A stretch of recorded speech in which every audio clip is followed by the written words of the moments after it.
मनाली एक dream destination है सभी के लिए, चाहे वो बच्चे हो, बूढ़े बुजुर्ग हो, कपल हो या फिर हो यार दोस्त। हर कोई अपनी लाइफ में एक ना एक बार तो मनाली ज़रूर आना चाहता है। तो इस ब्लॉग में मैं आपको बताऊंगा कि आप मनाली कैसे पहुंच सकते हो, मनाली में आप कहां कहां घूम सकते हो, कौन कौन सी एडवेंचर एक्टिविटीज़ आप मनाली में यहाँ पे कर सकते हो, उसके अलावा आप मनाली में कहाँ कहाँ रुक सकते हो। वैसे आपको बता दूं, मनाली का ये जो ट्रिप है एक टूर पैकेज के थ्रू मैं कर रहा हूँ, तो टूर पैकेज का जो रेट होगा वो भी आपको बताऊंगा और छोटी छोटी जितनी भी चीज़ों के रेट होंगे वो भी सेपरेटली आपको बताऊंगा। तो स्वागत है आप सभी का मनाली में, स्वागत है आप सभी का मनाली टूरिस्ट प्लेस के स्पेशल ब्लॉग में।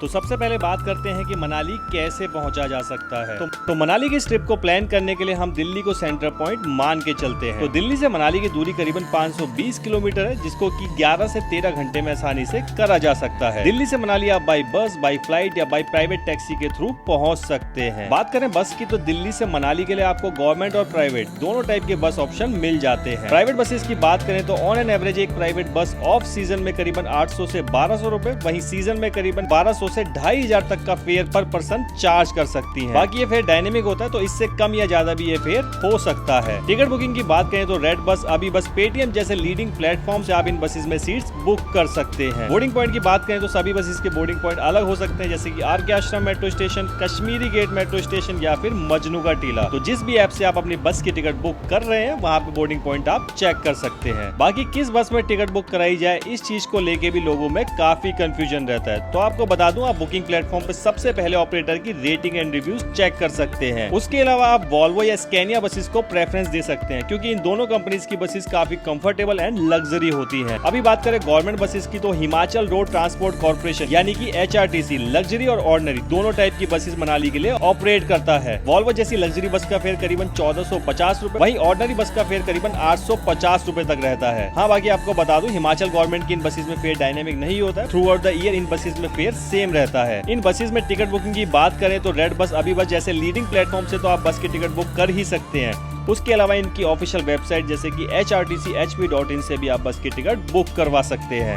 ऑनलाइन टिकट बुकिंग के अलावा आप दिल्ली कश्मीरी गेट ISBT में बने इनके काउंटर से ऑफलाइन टिकट भी ले सकते हैं, जहां से ये बसेस रन होती हैं। बस बुक करते टाइम काफी लोगों के दिमाग में ये क्वेश्चन भी आता है कि किस टाइम पे दिल्ली से मनाली की बस बुक की जाए। तो आपको बता दूं, बस तो शाम 5 बजे से ही मनाली के लिए शुरू हो जाती है, लेकिन आप कोशिश कर सकते हैं कि रात के 7 से 9 बजे की बस में आप टिकट बुक कराएं, ताकि आप नेक्स्ट मॉर्निंग में पहाड़ों के खूबसूरत नजारों को एंजॉय करते हुए 10 से 11 बजे तक मनाली पहुंच जाए, क्योंकि स्टैंडर्ड चेक इन टाइम भी सभी होटल्स का 11 से 12 बजे तक ही होता है। बाकी आपको बता दूं, दिल्ली के अलावा चंडीगढ़, देहरादून, अमृतसर जैसी सिटीज से भी मनाली के लिए बस मिल जाती है। बाई फ्लाइट मनाली जाने की बात करें तो मनाली का नियर बाई एयरपोर्ट भुंतर में सिचुएटेड है, जो कि मनाली से करीबन 50 किलोमीटर दूर है। यहाँ के लिए आपको डायरेक्ट फ्लाइट का ऑप्शन सिर्फ दिल्ली से ही मिलता है, और फ्लाइट का फेयर इस रूट पे करीबन 7,000 से 20,000 रुपए तक रह सकता है। बाई टैक्सी मनाली जाने की बात करें तो different tour agency, sedan and SUV taxi, इसके अलावा टेम्पो ट्रेवलर मनाली के लिए ऑपरेट करते हैं, जिनको आप प्राइवेटली बुक कर सकते हैं। रेट इनका डायनेमिक होता है, तो डिस्क्रिप्शन में आपको नंबर दे दूंगा, जिस पे कॉल करके आप अपनी बुकिंग करवा सकते हैं। तो आइए अब बात करते हैं कि मनाली पहुंच के आप मनाली को कैसे घूम सकते हैं। तो देखिए, अगर आप दिल्ली से ही प्राइवेट टैक्सी या फिर अपने व्हीकल के थ्रू मनाली आ रहे हैं, तो आप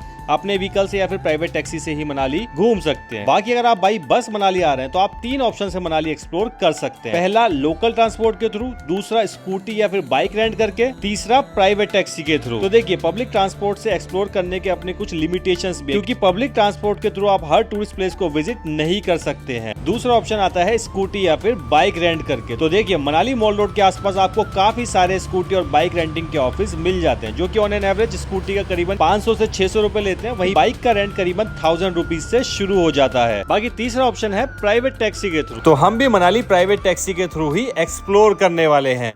सो it's day 1 of our trip, और आज हम निकल रहे हैं मनाली की लोकल साइट सीइंग को कवर करने के लिए। तो देख लीजिए, ये है अपनी टैक्सी जो आज अपने सफ़र का साथी रहने वाली है। आज नहीं, तीनों दिन यही टैक्सी हमारे सफ़र का साथी रहने वाली है, जिसमें 3 दिन का मनाली का ट्रिप हम करने वाले हैं। सो जी, आज है हमारी ट्रिप का डे 1, और आज हम निकले हैं मनाली की लोकल साइट सीइंग को कवर करने के लिए। तो देखिए, मनाली की लोकल साइट सीइंग के बारे में बात करें तो सबसे पहले आती है मॉल रोड, उसके बाद दूसरे नंबर पर आता है हडिम्बा टेम्पल, उसके बाद आता है क्लब हाउस ओल्ड मनाली, जहाँ पे अभी हम मौजूद हैं। फिर ओल्ड मनाली मार्केट, उसके बाद आता है मनु टेम्पल, और वो भी ओल्ड मनाली में ही सिचुएटेड है। उसके बाद अगर आपके पास टाइम होता है तो आप वशिष्ठ टेम्पल और जोगनी वाटरफॉल भी लोकल साइट सीइंग में ऐड कर सकते हैं। लेकिन देखो प्रॉब्लम क्या होती है, सीजन के टाइम पे बहुत ज़्यादा रश रहता है और वशिष्ठ टेम्पल और जोगनी वाटरफॉल को लोकल साइट सीइंग में ऐड करना थोड़ा सा मुश्किल हो जाता है। और हाँ, वशिष्ठ टेम्पल और जोगनी वाटरफॉल ना वैसे लोकल साइट सीइंग का पार्ट नहीं है, तो अगर आप वो ऐड करते हैं तो हो सकता है कि टैक्सी का प्राइस भी थोड़ा सा बढ़ जाए। तो जैसा मैंने आपको वीडियो में बताया भी था कि मैं आपको मनाली में 3 दिन घूमने का प्लान बताने वाला हूं। तो अगर आपके पास एक एक्स्ट्रा दिन और है, सपोज आपके पास 4 दिन मनाली के अंदर मौजूद है, तो आप एक एक्स्ट्रा दिन में वशिष्ठ टेम्पल और जोगनी वाटरफॉल को अलग से ऐड कर सकते हैं। और बाकी देख लीजिए, मनाली की हमारी लोकल साइट सीइंग शुरू होती है क्लब हाउस से। ये जितना भी आप देख रहे हो क्लब हाउस वाला एरिया है। ऐसा कोई फिक्स नहीं है कि आपको कौन सी साइट सीइंग पहले करनी है। आप चाहे तो पहले मॉल रोड से शुरुआत कर सकते हैं, फिर हडिम्बा टेम्पल आ सकते हैं और फिर एंड में इधर की तरफ प्रोसीड कर सकते हैं। लेकिन हम बिल्कुल एंड से शुरुआत कर रहे हैं। तो देख लीजिए, ऐसा कुछ ये क्लब हाउस है। यहाँ पे आपको काफ़ी सारी दुकानें मिल जाएंगी जहाँ से आप विंटर की क्लोथिंग खरीद सकते हैं। हालांकि अभी तो गर्मी है, लेकिन विंटर क्लोथ के अलावा यहाँ पे आपको बैग वगैरह भी देखने को मिल जाएंगे और भी कई सारी चीज़ें जैसे सूट्स वगैरह भी मौजूद हैं। इसके अलावा यहाँ पे अंदर आपको रेस्टोरेंट देखने को मिल जाता है और हाँ, अंदर एक बार भी मौजूद है। तो अगर आप ड्रिंक करने के शौकीन हो तो वहाँ पे भी इंजॉय आप उठा सकते हो। सबसे पहले आप ये टिकट देख लीजिए क्लब हाउस की, जो कि हमें पड़ी है 2 लोगों की 50 रुपये में। और बाकी देख लो, यहाँ पे घर में टांगने के लिए ना कुछ आइटम्स मौजूद हैं जो कि हैंडमेड है बिल्कुल, काफ़ी ज़्यादा खूबसूरत लग रहे हैं। 300 रुपये से स्टार्टिंग है और लास्ट जो है वो है 1600 समथिंग का। मेरे ख्याल से सबसे बड़े वाला जो होगा वो 1600 रुपये का होगा। बाकी हाँ, जैसे मैंने आपको बताया था, अंदर रेस्टोरेंट भी मौजूद है। तो रेस्टोरेंट में आप यहाँ पे ना हिमाचल की स्पेशल थाली भी ट्राई कर सकते हैं, जो कि 300 रुपये की रहती है। और बाकी यहाँ क्लब हाउस में एक्टिविटीज़ की बात करें तो देखो, यहाँ पे आप रिवर क्रॉसिंग कर सकते हो, रिवर जंपिंग कर सकते हो। दोनों का प्राइस 150 रुपये है। उसके अलावा आप जिप लाइन कर सकते हो, जिसका प्राइस करीबन 200 रुपये पर पर्सन है। उसके अलावा आप यहाँ पे बोटिंग कर सकते हो। हालांकि पानी अभी सूखा हुआ था, बोटिंग वगैरह भी नहीं होती, तो इसलिए वहाँ पे कोई मौजूद नहीं था, तो उसका प्राइस तो मैं आपको नहीं बता पाऊंगा। और मेरे ख्याल से ATV बाइक का भी था यहाँ पे ना। हाँ, बट अभी है नहीं। हाँ, ATV बाइक अभी स्टार्ट नहीं है। बाकी बच्चों की भी कुछ छोटी मोटी एक्टिविटीज़ थी, तो ये सब एक्टिविटीज़ थी। अगर आप क्लब हाउस आ रहे हैं तो ये सारी एक्टिविटीज़ यहाँ पे आप कर सकते हैं। और बाकी यहाँ पे एक आई लव मनाली का पिक्चर फ्रेम भी मौजूद है, तो अगर आप यहाँ पे आ रहे हैं तो यहाँ पे पिक्चर्स वगैरह क्लिक करवा सकते हैं। और बाकी देख लीजिए, यहाँ पे एक फ्लावर्स गार्डन भी मौजूद है, जिसमें काफ़ी खूबसूरत फ्लावर्स आपको देखने को मिलने वाले हैं। और बाकी देखो, ओल्ड मनाली वाला जो एरिया ना थोड़ा सा कंजस्टेड है, इस वजह से जाम वगैरह भी कई बार लग जाता है। हालांकि क्लब हाउस में पार्किंग का स्पेस है, लेकिन कई बार क्लब हाउस भी फुल हो जाता है। तो अगर आप अपनी गाड़ी से आ रहे हैं तो भाई साहब ये चीज़ थोड़ा सा ध्यान में रखें। और बाकी देख लीजिए, ओल्ड मनाली के नज़ारे। मनालसू नदी साथ साथ फ्लो हो रही है, जो कि आगे जाके ब्यास नदी में मिल जाती है। और बाकी जी, अभी हम पहुंच गए हैं ओल्ड मनाली। बाकी ओल्ड मनाली के बारे में बात करें तो ओल्ड मनाली अपने कैफ़ेज़ के लिए काफ़ी फेमस है, अपनी नाइट लाइफ के लिए ओल्ड मनाली काफ़ी फेमस है। ऊपर ओल्ड मनाली विलेज भी पड़ता है, तो अगर आप एक विलेज टूर लेना चाहते हैं मनाली का, तो वो भी ओल्ड मनाली की तरफ आ सकते हैं। और बाकी देख लीजिए, ऐसी कुछ मार्केट है ओल्ड मनाली की। वुलन क्लोथ्स यहाँ पे आपको देखने को मिल जाते हैं। बाकी हैंडीक्राफ्ट आर्टिफैक्ट भी काफ़ी अच्छे खासे यहाँ पे आपको दिखाई दे जाते हैं। बाकी आप देख ही रहोगे शॉप पे क्या क्या आइटम यहाँ पे अवेलेबल है, तो देख लीजिए, ऐसी कुछ ये पूरी मार्केट है। और बाकी यही ओल्ड मनाली से एक रास्ता ऊपर की तरफ निकलता है, जो आपको लेके जाता है मनु टेम्पल की तरफ। तो अगर आप ओल्ड मनाली आ रहे हैं तो मनु टेम्पल भी विजिट आप कर सकते हैं। काफ़ी खूबसूरत मंदिर है और मनु ऋषि को वो समर्पित है। और जी, अभी हम पहुंच चुके हैं हडिम्बा टेम्पल और करीबन 1553 के आसपास महाराजा बहादुर सिंह ने स्ट्रक्चर बनवाया था, यानी कि ये टेम्पल बनवाया था। हालांकि इसका इतिहास जो है वो महाभारत काल के दौरान से जुड़ा हुआ है, लेकिन ये जो करंट में स्ट्रक्चर है 1553 में बनाया गया था। तो हिडिंबा मंदिर के इतिहास के बारे में अगर बात करी जाए तो ऐसा कहा जाता है कि प्राचीन समय में माता हिडिंबा अपने भाई हिडिंब के साथ यहाँ पे रहती थी, जो कि एक राक्षस थे। हिडिंब बहुत ही ज्यादा बलवान थे और उनकी बहन हिडिंबा ने प्रण लिया था कि जो उनके भाई को युद्ध में पराजित करेगा वह उससे शादी करेंगी। तो पांडव अपने अज्ञातवास के दौरान मनाली में आए थे और तब भीम और हिडिंब में युद्ध हुआ था और इस युद्ध में हिडिंब मारा गया था। इसके बाद हिडिंबा ने भीम से शादी की और उनका एक पुत्र भी हुआ जिनका नाम घटोत्कच था। तो ऐसा माना जाता है कि हिडिंबा माता का मूल निवास इसी स्थान पे है जहां आज आपको ये हिडिंबा मंदिर देखने को मिलता है। हिडिंबा माता वैसे तो जन्म से राक्षसी थी, लेकिन तपस्या और पतिव्रता धर्म से उनको देवी माना गया। इन्हें कुल्लू के राजघराने की दादी भी कहा जाता है। हर साल कुल्लू में आयोजित होने वाले दशहरा उत्सव में भी यह भाग लेती हैं। एक दिन पहले ही अपने मंदिर से लाव लश्कर के साथ कुल्लू के लिए रवाना हो जाती है, जिसके बाद 7 दिन तक ढालपुर में स्थित अपने देव स्थल पर ये रहती हैं। और बाकी जी, दर्शन कर लिए। दर्शन करने में हमें यहाँ पे करीबन 30 से 40 मिनट लग गए, आई गेस, क्योंकि काफी ज्यादा भीड़ हो रही थी। बाकी मैंने एक चीज देखी है, लोग दर्शन करने से ज्यादा इंटरेस्टेड फोटोग्राफी में है। लोग भाई मंदिर को घेर के खड़े हुए और एक एक लोग ना करीबन ये लगा लो 10 20 50 फोटो खींच रहे हैं वहाँ पे खड़े हो गए। ठीक है, एक आध फोटो खींचना बनता है, लेकिन यार ये नहीं कि आप भाई किसी धार्मिक प्लेस को एक फोटोग्राफी का टूरिस्ट प्लेस ही बना के रख दो। बिल्कुल, आप क्या कहना चाहोगे भाई साहब इस बारे में? हाँ, ये भगवान भला करे उनका। चलिए, कोई नहीं, और बाकी दर्शन काफ़ी अच्छे से होगा और मंदिर काफ़ी खूबसूरत बना हुआ है ना। और बाकी मंदिर का जो प्रांगण एरिया है ना, वहाँ पे कुछ एक्टिविटीज़ भी मौजूद है जो यहाँ पे आप कर सकते हैं। जैसे रैबिट को हाथ में लेके आप फोटोग्राफी करवा सकते हैं, जिसके 30 रुपये लेते हैं पर फोटो के। उसके अलावा आप यॉक पे बैठ के फोटोग्राफी करवा सकते हैं, उसके 50 रुपये लिए जाते हैं। हिमाचली पोशाक पहन के यहाँ पे कुछ फोटोग्राफी आप क्लिक्स करवा सकते हैं, जिसके 50 से 100 रुपए यहाँ पे लिए जाते हैं। कुछ झूले यहाँ पे मौजूद है बच्चों के लिए, तो अगर आप बच्चों के साथ आ रहे हैं तो उनके एंटरटेनमेंट के लिए भी यहाँ पे सारी चीज़ें मौजूद है। और बाकी यही हडिम्बा देवी मंदिर के साथ में घटोत्कच जी का मंदिर भी मौजूद है, जो कि हडिम्बा देवी जी के पुत्र हैं। और उसके अलावा हडिम्बा देवी टेम्पल के साथ में ही ना ढुंगरी वन विहार भी मौजूद है, तो ढुंगरी वन विहार में भी आप घूम सकते हैं। हालांकि ढुंगरी वन विहार में घूमने लायक उतना ज़्यादा कुछ खास नहीं है, एक नेचर पार्क आप उसको कह सकते हो बेसिकली। और बाकी हडिम्बा टेम्पल से बाहर निकलते ही देख लीजिए यहाँ पे भी काफ़ी अच्छी खासी मार्केट मौजूद है। और हाँ, बाकी यही हडिम्बा मंदिर से बाहर निकलते ही ना हडिम्बा अम्यूजमेंट पार्क मौजूद है। तो अगर आप बच्चों के साथ आ रहे हो तो ये एक अच्छा प्लेस आपके लिए हो सकता है। देख लीजिए कुछ झूले मौजूद है, हालांकि बहुत ज़्यादा झूले नहीं है, लेकिन ठीक है, कुछ झूले यहाँ पे मौजूद हैं। और बाकी पीछे पहाड़ों का व्यू है, इसमें झूलने में काफ़ी मज़े आएंगे, क्योंकि पहाड़ों का जो पीछे व्यू है ना वो नज़र आएगा, तो मज़े आ जाएंगे भाई इसमें झूलने पर।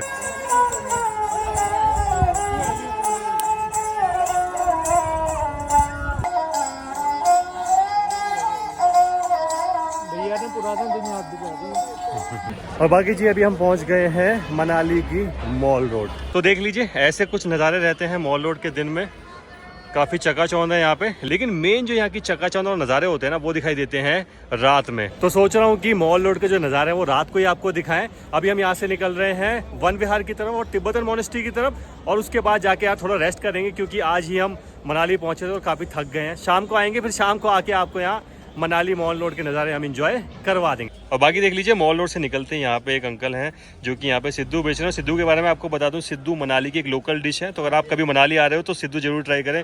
कुछ बताना चाहोगे अंकल आपने सिद्धू के बारे में? सिद्धू सर प्योर आटे का है, घर से होममेड डिश है, और इसमें अखरोट है, पोस्त है, हरा धनिया है, 3 लेग काजू है, और बिच्छू बूटी की चटनी है इसमें, जो कि शरीर को फ्रेश करती है। ये टमाटो रेड चिली वाली है, ये घी और मलाई वाला मेयोनीज है। अच्छा, हमारे पास जो है केवल केमिकल वाला कुछ नहीं, हमारे घर का ही है सारा। अच्छा, मतलब हार्मफुल बिल्कुल भी नहीं है। बिल्कुल। और कितने रुपए का बेचते हैं एक सिद्धू? 100 रुपए में दे रहे सर। अच्छा, 100 रुपए में।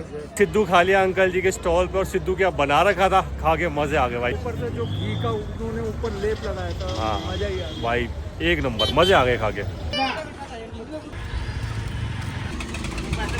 और बाकी देख लीजिए अभी हम पहुंच गए हैं मनाली में सिचुएटेड आल्या नेनपा बुद्धिस्ट मोनेस्ट्री में। माफ़ करना अगर प्रोनाउंसिएशन मुझसे ठीक ना हुई हो तो। बाकी ये तिब्बत मोनेस्ट्री जो है मनाली में मौजूद है, ये भी कह सकते हो कि मनाली की एक फेमस अट्रैक्शन है। तो अगर आप मनाली आ रहे हो तो यहाँ पे भी विजिट आप कर सकते हो।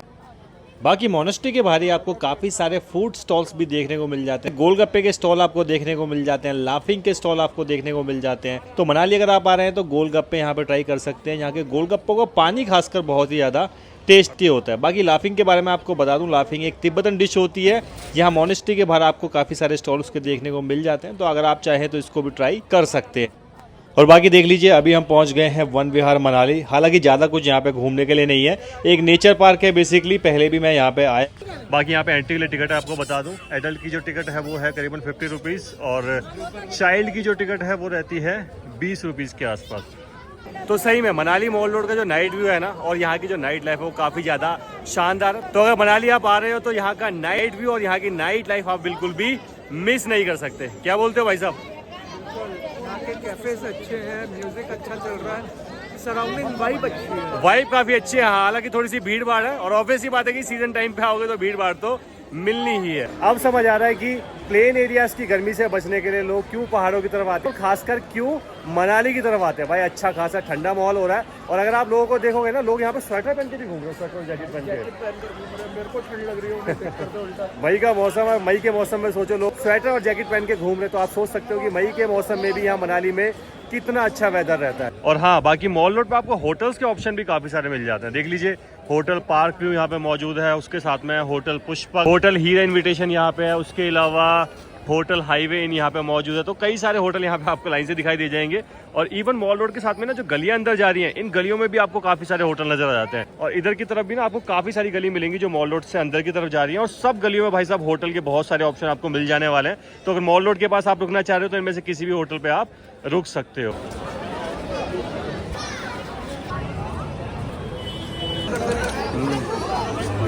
और बाकी देख लो, यही मॉल रोड पे ना माँ दुर्गा का ये मंदिर भी मौजूद है।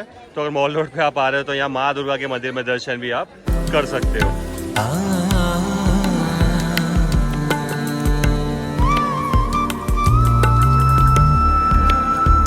सो it's day 2 of our trip और देख लीजिए ये आ गई है अपनी टैक्सी, पहाड़ों की रानी ऑल्टो। तो चलिए टैक्सी में बैठते हैं और सफ़र को करते हैं शुरू।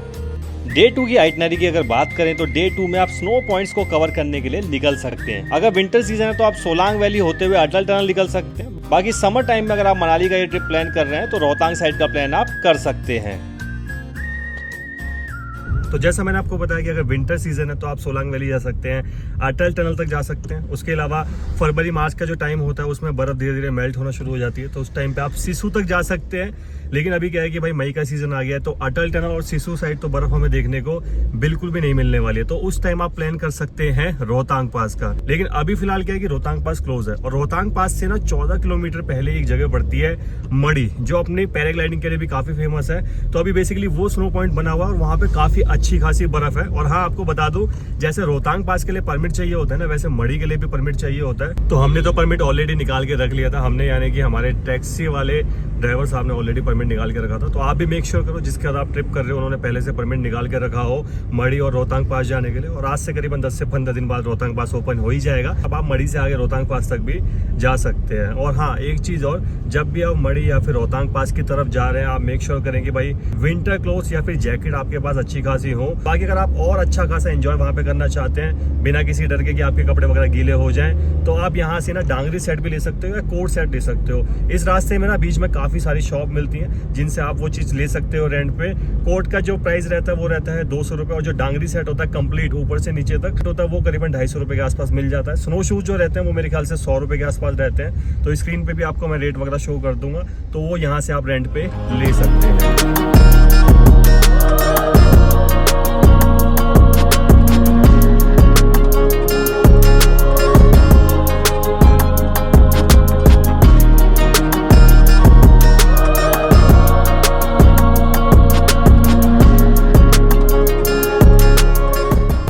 और बाकी देख लीजिए, अभी हम पहुंच गए हैं उस पॉइंट पे जहां से 2 रास्ते निकल जाते हैं। पलचान इस विलेज को बोला जाता है, और वो सामने आप जो ब्रिज देख रहे हो उसको पलचान ब्रिज बोला जाता है। ये रास्ता सीधा यहाँ से निकल जाता है सोलांग वैली अटल टनल की तरफ, जिससे आगे आप सिसु और कीलोंग तक भी जा सकते हैं और फिर लद्दाख के लिए आगे जा सकते हैं।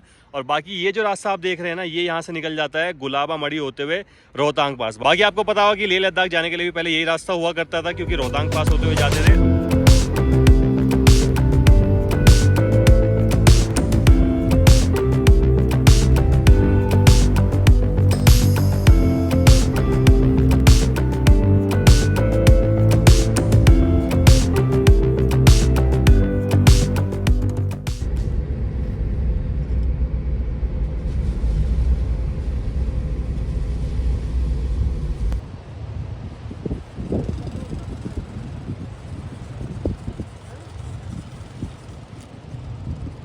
तो जी अभी हम पहुंच गए हैं मड़ी में सिचुएटेड स्नो पॉइंट पे। बेसिकली 2 स्नो पॉइंट यहाँ पे मौजूद है। एक पीछे वाला स्नो पॉइंट था, वहाँ पे बर्फ थोड़ी सी कम थी। दूसरे वाला स्नो पॉइंट है, यहाँ पे बर्फ थोड़ी सी ज़्यादा है। और देख लीजिए ऐसे कुछ नज़ारे हैं यहाँ मड़ी में सिचुएटेड इस स्नो पॉइंट के। बाकी काफ़ी सारी एडवेंचर एक्टिविटीज़ भी आप यहाँ पे कर सकते हैं, जैसे कि क्वाड बाइक या फिर डर्ट बाइक बोल सकते हो, ATV स्कूटर राइड बोल सकते हो। उसका जो प्राइस रहता है वो 700 से 1000 रुपये रहता है। वहाँ पीछे से आपको लेके आते हैं बिल्कुल एंड पॉइंट तक। बार्गेनिंग भी आप कर सकते हो क्योंकि रेट जो होते हैं फिक्स नहीं होते। उसके अलावा आप स्कीइंग कर सकते हो जिसके रेट करीबन 500 रुपये पर पर्सन रहते हैं। DSLR से फोटोज़ आप यहाँ पे क्लिक करवा सकते हो। काफ़ी सारे लोग हैं जो DSLR से प्रोफेशनल फोटोग्राफी यहाँ पे कर रहे हैं। 40 रुपये पर फोटो का प्राइस वो लेते हैं। उसके अलावा हॉर्स राइड आप यहाँ पे कर सकते हैं। हॉर्स राइड का प्राइस मैंने पूछा नहीं है, पूछ के स्क्रीन पे आपको शो कर दूंगा। बाकी जॉर्बिंग जैसी एक्टिविटीज के मजे भी आप यहाँ पे ले सकते हैं। 600 रुपये प्राइस रहता है। इसके अंदर 2 लोगों को बिठाया जाता है और फिर इसको यहाँ से नीचे की ओर रोटेट कराया जाता है। हालांकि ऐसे फ्रीली नहीं छोड़ते हैं, 2 लोग होते हैं जो इसको साथ साथ पकड़ के रोटेट करवाते हैं नीचे तक।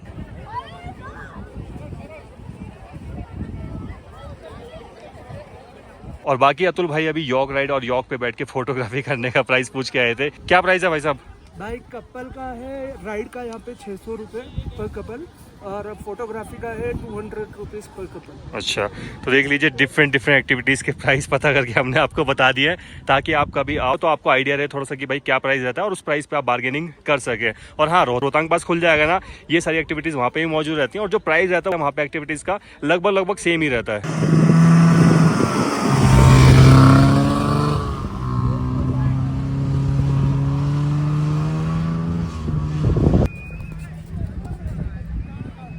और बाकी देख लो काफ़ी सारी शॉप्स भी यहाँ आपको देखने को मिल जाती हैं जहाँ पे आप मैगी वगैरह खा सकते हैं, चाय वगैरह का एंजॉय आप कर सकते हैं। तो ऐसी काफ़ी सारी दुकानें यहाँ पे आपको ना देखने को मिल जाती हैं।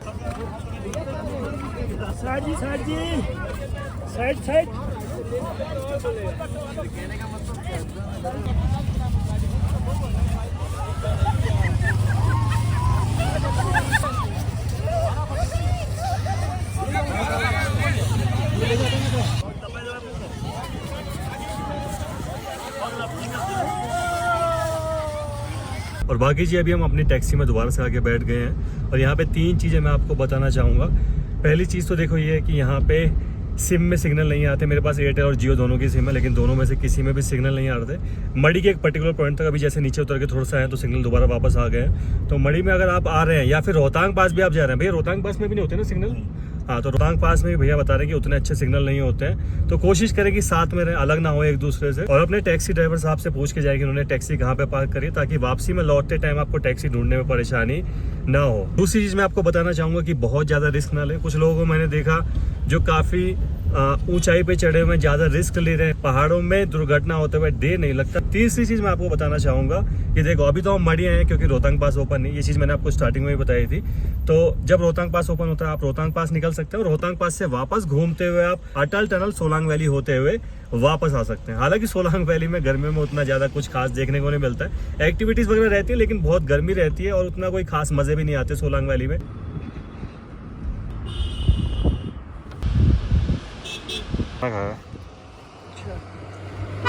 और बाकी वापसी में आते टाइम अभी हम रुके थे एक रेस्टोरेंट पे जिसका नाम है द एप्पल ट्री। लंच करने के लिए यहाँ पे हम रुके थे और पहले भी मैंने यहाँ पे खाना वगैरह खाया हुआ है। काफ़ी अच्छा रेस्टोरेंट है। लीजिए ऐसे कुछ यहाँ से नज़ारे देखने को मिलते हैं खूबसूरत। बाकी ऐसा कुछ रेस्टोरेंट है और यहाँ पे हमने लगवा ली है एक थाली। बाकी देख लीजिए ये कुछ मेन्यू है इस रेस्टोरेंट का।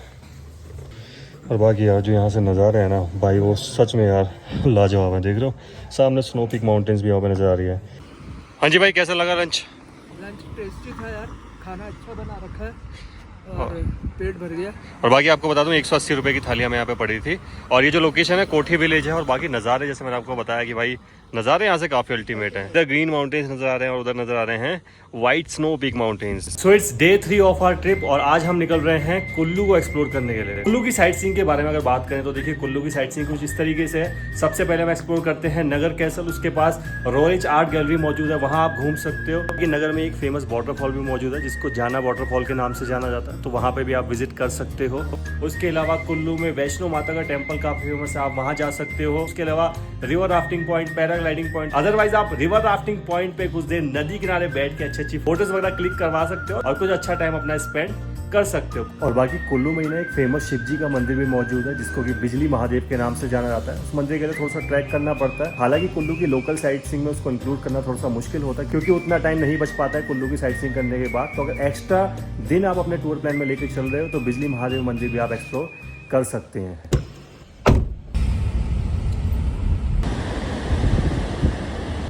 और बाकी देख लीजिए जैसे ही आप मनाली से कुल्लू की तरफ निकलते हैं ना, ऑन द वे ही आपको हॉट एयर बैलून्स भी काफ़ी सारे देखने को मिलते हैं। तो हॉट एयर बैलून की एक राइड भी आप यहाँ पे एंजॉय कर सकते हो। हालांकि राइड का यहाँ से थोड़ा सा ऊपर लेके जाते हैं और फिर कुछ देर हवा में रख के नीचे ले आते हैं। इसका जो चार्ज रहता है वो रहता है करीबन 1500 रुपये पर पर्सन और एक बार में इसमें 4 लोग साथ में बैठ सकते हैं। बाकी देख लीजिए क्या शानदार लग रहा है हॉट एयर बैलून।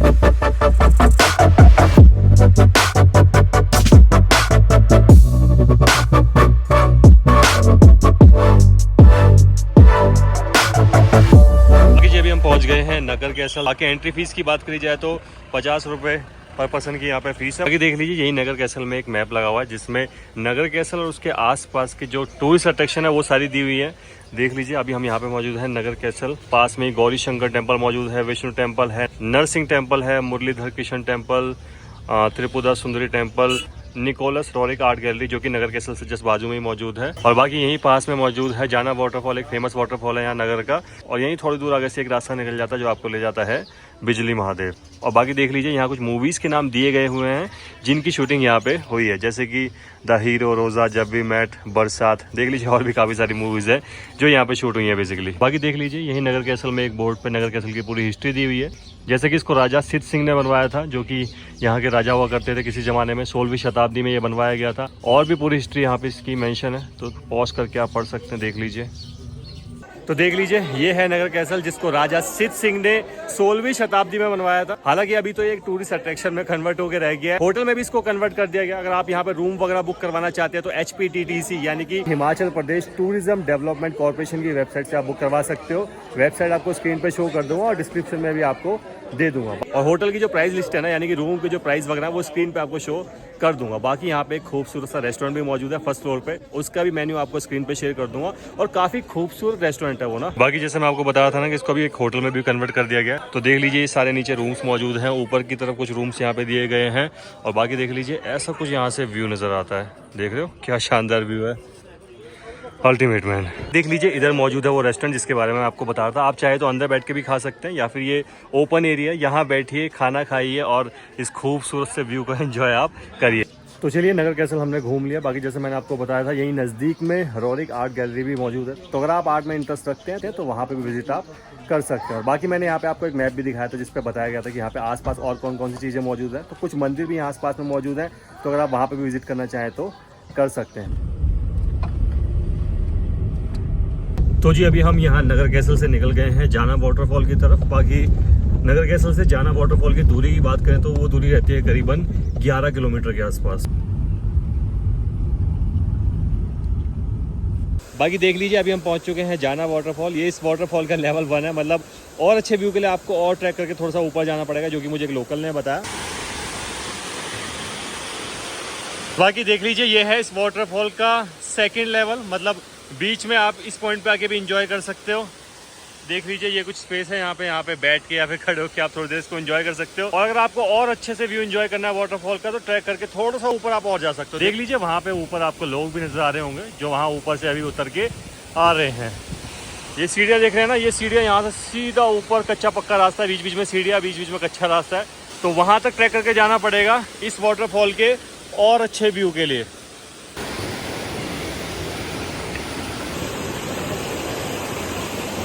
बाकी देख लीजिए अभी हम पहुंच गए हैं इस वाटरफॉल के 3rd लेवल पे। हालांकि जैसे जैसे ऊपर जाते जाओगे लेवल बढ़ते जाएंगे, लेकिन इससे ऊपर जाने का रास्ता है नहीं, आपको बता दूं। अगर कोई रिस्क लेके जाना चाहे तो जा सकता है, लेकिन मैं बिल्कुल भी सलाह नहीं दूंगा। यहाँ पे आए आराम से एंजॉय करें। देखिए क्या खूबसूरत वाटरफॉल है और ठंडी ठंडी हवा भी यहाँ पे फ्लो हो रही है, तो अच्छा लग रहा है खड़े होकर। यहाँ पे एक छोटी सी शॉप भी मौजूद है, चाय पानी मैगी वगैरह या छोटा मोटा खाना वगैरह आप यहाँ पे खा सकते हैं।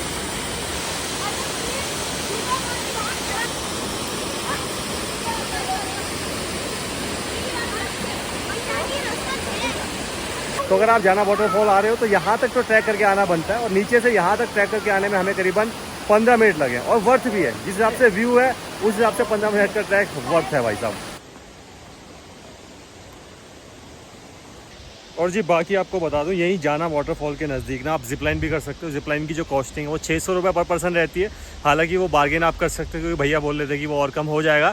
तो अगर यहाँ पे आके आप जिपलाइन करना चाहते हो तो जिपलाइन भी कर सकते हो। बाकी जी अभी हम आ गए हैं सागर ठाकुर ढाबा पे हिमाचली फूड ट्राई करने के लिए। तो बता दूं जाना वाटरफॉल के साथ काफ़ी सारी दुकानें मौजूद हैं जो कि हिमाचली फूड ऑफर करती हैं। तो अगर आप हिमाचली फूड यहाँ पे ट्राई करना चाहते हैं तो वो भी ट्राई आप यहाँ पे कर सकते हैं। बेसिकली हिमाचली फूड की एक थाली रहती है जो कि 200 रुपये की रहती है। अब उसमें क्या क्या आइटम रहते हैं वो तो पता नहीं, जब थाली आ जाएगी तब पता चलेगा कि उसमें क्या क्या आइटम रहते हैं। लेकिन मेन बात है कि हिमाचली फूड भी आप यहाँ पे ट्राई कर सकते हैं।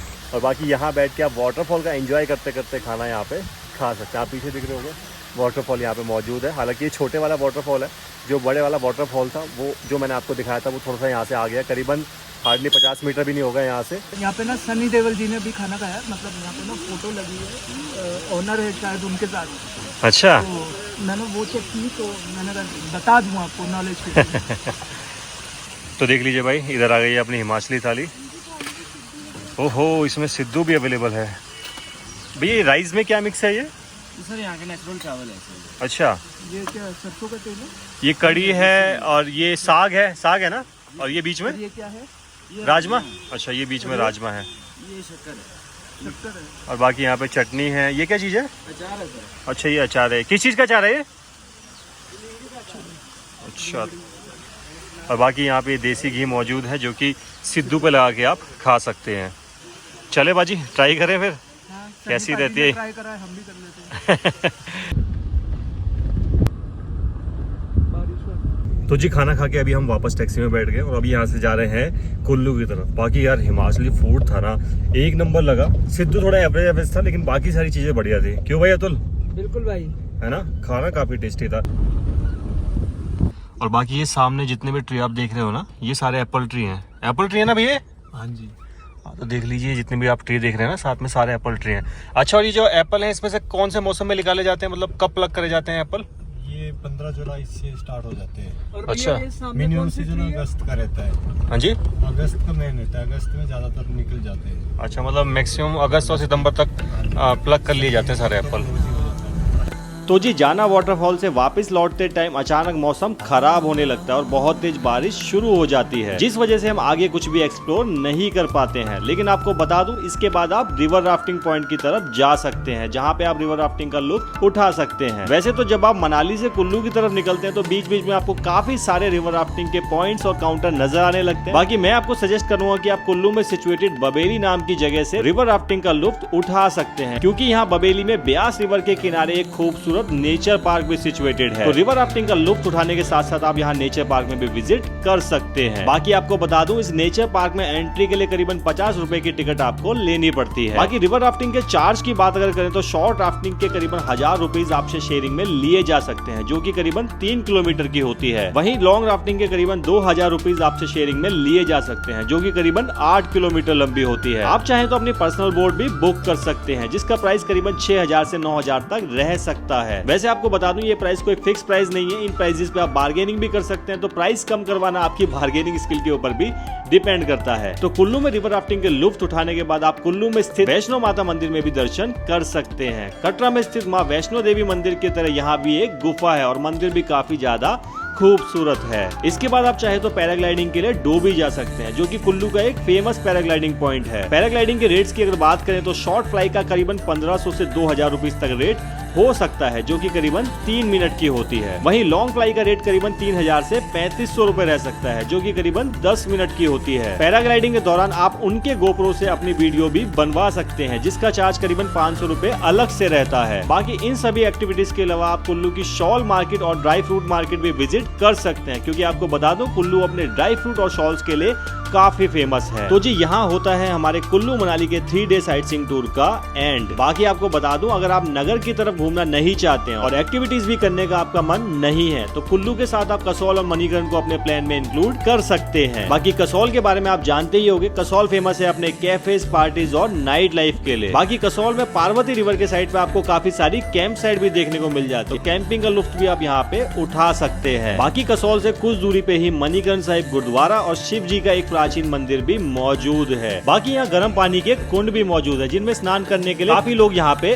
आते हैं, क्योंकि ऐसा माना जाता है कि यहाँ नहाने से स्किन से रिलेटेड बीमारियां नहीं होती हैं। तो देखिए, मनाली को आप 3 दिन में कैसे एक्सप्लोर कर सकते हैं वो मैंने आपको बता दिया, लेकिन कुल्लू मनाली के पास कुछ और अच्छे प्लेसेस भी मौजूद है। तो अगर आप कुछ एक्स्ट्रा डेज अपनी ट्रिप में लेके चल रहे हो तो आप इनको भी एक्सप्लोर कर सकते हैं। जैसे कि 4th डे में आप वशिष्ठ टेम्पल विजिट कर सकते हैं, जो कि अपने गर्म पानी के कुंड के लिए काफी फेमस है। इसके अलावा आप जोगनी वाटरफॉल को भी एक्सप्लोर कर सकते हैं, जिसके लिए आपको करीबन 40 से 50 मिनट का ट्रैक करना होता है। इस वाटरफॉल का रास्ता यही वशिष्ठ टेम्पल के साथ से निकलता है, जो घने जंगलों से होते हुए आपको लेके जाता है वाटरफॉल तक। और यकीन मानिए, ये 40 से 50 मिनट का ट्रैक करना बहुत ही ज्यादा वर्थ होता है, क्योंकि जैसे ही आप वाटरफॉल के नजदीक पहुंचते हैं वैसे ही आपकी सारी थकान दूर हो जाती है। बात करें 5th डे की, तो इस दिन आप बिजली महादेव मंदिर का ट्रैक कर सकते हैं। इस ट्रैक को करने के लिए एक पर्टिकुलर पॉइंट तक आपको आना पड़ता है बाई रोड, जो कि मनाली से रहता है करीबन 63 किलोमीटर, और अगर आप कुल्लू मेन सिटी की तरफ से आ रहे हैं तो वो रहता है करीबन 23 किलोमीटर। तो इस पॉइंट के आगे से शुरू होता है ट्रैक, जो करीबन 1 से 1.5 घंटे में आपको पहुंचा देता है बिजली महादेव मंदिर पे। बाकी बिजली महादेव मंदिर के बारे में आपने कभी ना कभी तो जरूर सुना होगा, और अगर नहीं सुना तो आपको बता दूं, बिजली महादेव मंदिर हर 12 साल में अपने शिवलिंग के ऊपर बिजली गिरने के लिए काफी प्रसिद्ध है। ऐसा माना जाता है कि ये बिजली गिरने से यह शिवलिंग खंडित भी हो जाता है, जिसको बाद में मक्खन का लेप लगा के जोड़ दिया जाता है। तो कुल्लू वैली में इस मंदिर की काफी ज्यादा मान्यता है, तो आप चाहे तो यहाँ पे भी विजिट कर सकते हैं। तो 3rd डे में अगर आप कुल्लू के साथ नगर को भी एक्सप्लोर करना चाहते हैं और एक्टिविटीज भी करना चाहते हैं, तो कसौल और मणिकरण का ट्रिप आप इस 5वें दिन यानी कि बिजली महादेव के ट्रैक के साथ भी इंक्लूड कर सकते हैं। अभी बात करते हैं मनाली में पहुंच के आप कहां पे स्टे ले सकते हैं। तो देखिए, वैसे तो मनाली में होटल्स की कमी नहीं है, लेकिन अगर अपने कुछ फेवरेट होटल्स की बात करूं तो 2 स्टार होटल्स में मुझे पसंद है माउंटेन ड्यू गेस्ट हाउस और होटल पीक व्यू जैसे होटल। 3 स्टार होटल्स की बात करें तो मेरे कुछ फेवरेट होटल्स हैं 6 सीजन रीजेंसी, होटल रोजवुड। कुछ 4 स्टार होटल्स के बारे में बात की जाए जो मेरे फेवरेट है वो है Rohtang height resort and spa और व्हाइट स्टोन रिजॉर्ट। होटल्स में रूम टैरिफ की अगर बात करी जाए तो ऑफ सीजन में एक 2 स्टार होटल कम से कम आपसे 1000 रुपए चार्ज कर सकता है। 3 स्टार होटल में कम से कम 1500 से 2000 का रूम आपको मिल सकता है। वहीं 4 स्टार होटल में करीबन 3000 से 5000 की रेंज में आपको एक बेसिक रूम मिल सकता है। बाकी इन होटल्स में रूम का टैरिफ होटल की रूम कैटेगरी के ऊपर भी डिपेंड करता है और मील सर्विस के ऊपर भी डिपेंड करता है, क्योंकि कुछ लोग होटल स्टे के साथ मील सर्विस भी इंक्लूड करवाना पसंद करते हैं, जैसे कि ब्रेकफास्ट और डिनर। इसके अलावा अगर आप एक सोलो एंड बजट ट्रेवलर हैं तो आप हॉस्टल में भी स्टे ले सकते हैं, जहां एक बंक बेड आपको आसानी से 300 से 500 रुपए में मिल जाता है। बट ध्यान रहे सीजन टाइम पे ये थोड़ा सा ज्यादा भी हो सकता है। मनाली में काफी सारे हॉस्टल्स मौजूद हैं, जैसे कि जोस्टल, गोस्टॉप, हॉस्टलर और भी कई सारे हॉस्टल यहाँ पे मौजूद है। तो जहाँ पे आपको प्राइस सूटेबल लगे वहाँ पे आप रुक सकते हैं। और जैसा मैंने आपको ब्लॉग की स्टार्टिंग में बताया था कि ये टूर मैं एक टूर पैकेज के थ्रू कर रहा हूँ, तो अपनी खुद की घर की कंपनी है, ये कह सकते हो कि भाई की कंपनी है रियल एडवेंचर हॉलीडेज। मेरे यूट्यूब चैनल से भाई इतना इंस्पायर हुआ कि इन्होंने अपनी कंपनी का नाम भी रियल एडवेंचर हॉलीडेज रखा था। करीबन 2 साल से इस मार्केट में काम कर रहे हैं। हाँ जी अतुल जी, बताइए अपनी कंपनी के बारे में कुछ। भाई रियल एडवेंचर हॉलीडेज क्या हुआ, एक्चुअली आपको यूट्यूब पे देखा तो आपसे ही इंस्पायर होकर रख लिया रियल एडवेंचर हॉलीडेज। वैसे मार्केट में 2 साल से हूँ मैं। इसमें हम ऑल ओवर इंडिया के टूर पैकेजेस प्रोवाइड करते हैं। अच्छा अतुल भाई, अगर मनाली के टूर पैकेज की बात करें तो ऑफ सीजन और सीजन के रेट क्या रहते हैं? मतलब एक टेंटेटिव रेट कुछ बता सकते हैं हमें? भाई जो ऑफ सीजन का रेट रहता है वो रहता है 13,500 पर कपल का। ओके, ठीक है। और सीजन का रेट क्या रहता है, कई बार फ्लक्चुएट होता रहता है। वैसे 16,500 रहता है। कई बार होटल्स के रेट फ्लक्चुएट होते हैं, बसेस के रेट फ्लक्चुएट होते हैं, तो कुछ कह नहीं सकते, थोड़ा ऊपर नीचे होता है। अच्छा, ग्रुप टूर पैकेज भी प्रोवाइड करवाते हैं? बिल्कुल प्रोवाइड होते हैं। आप फैमिली फ्रेंड्स के साथ आ सकते हैं, फैमिलीज के साथ आ सकते हैं। अच्छा, और मनाली के अलावा और कहाँ के टूर पैकेज प्रोवाइड करवाते हैं? भाई मनाली के अलावा हम लद्दाख हो गया, आपका औली हो गया उत्तराखंड में, तो हमारे यहाँ पे आपको ऑल ओवर इंडिया के टूर पैकेजेस मिलते हैं भाई। अच्छा अतुल भाई, एक चीज़ और बताओ, अगर कोई पैकेज कस्टमाइज करवाना चाहता है, सपोज आपने जो रेट बताया वो 3 स्टार प्रॉपर्टी के साथ है ना? 3 स्टार। अगर किसी को 4 स्टार प्रॉपर्टी के साथ चाहिए, मतलब लग्जरी प्रॉपर्टी के साथ चाहिए, तो ऐसा कोई पैकेज भी आप कस्टमाइज करते हो? बिल्कुल हो जाता है भाई। कस्टमर की डिमांड पे हम कस्टमाइज पैकेजेस भी देते हैं। अच्छा, कोई हमारा नाम लेके आएगा तो डिस्काउंट वगैरह थोड़ा बहुत दे दोगे, नहीं दोगे? भाई बिल्कुल, आपका नाम लेकर आएंगे, आप तो भाई जैसे हो। अच्छा, बिल्कुल मिलेगा, बट यार सीजन पे डिपेंड करता है, वो सीजन कैसा चल रहा है। अच्छा, आप ट्रैकिंग वगैरह भी करवाते हो ना मनाली में? बिल्कुल भाई करवाते हैं हम। रानी सुई लेक का ट्रैक रहता है अपना, जो कि 12,000 फीट का रहता है। तो कैंपिंग, बॉनफायर सब मिलता है उसमें। भाई ऐसा है, एक चीज़ और आपको इन्फॉर्मेशन दे देता हूँ। एक्चुअली ऐसा नहीं है कि हमारे पास रानी सुई लेक का ही ट्रैकिंग पैकेज रहता है। हमारे पास और भी ट्रैकिंग पैकेज होते हैं जो हम प्रोवाइड करवाते हैं। जो लोगों ने अभी तक घूमे नहीं हैं तो हम वो भी विजिट करवाते हैं उनको। और बाकी जो भी आपके ट्रैकिंग पैकेजेस के डिटेल्स रहती है वो मैं आपको सौरभ भाई से कह दूंगा, वो आपको डिस्क्रिप्शन में प्रोवाइड करवा देंगे। तो चलिए, होपफुली मनाली टूरिस्ट गाइड का ये ब्लॉग आपको काफ़ी पसंद आया होगा। बाकी आप कमेंट करके बताइए कि और किन किन टूरिस्ट प्लेस के ब्लॉग आप मेरे चैनल पे देखना चाहते हैं। तो चलिए इस ब्लॉग को करते हैं यही रैप अप। मिलते हैं नेक्स्ट ब्लॉग में। Till then bye bye, take care, love you all. और पता है कि खाली हाथ नहीं जाना होता। अगर वीडियो पसंद आई तो वीडियो को लाइक, शेयर और चैनल को सब्सक्राइब करके जाना होता है। चलिए जी, मिलते हैं फिर नेक्स्ट ब्लॉग में। Bye bye.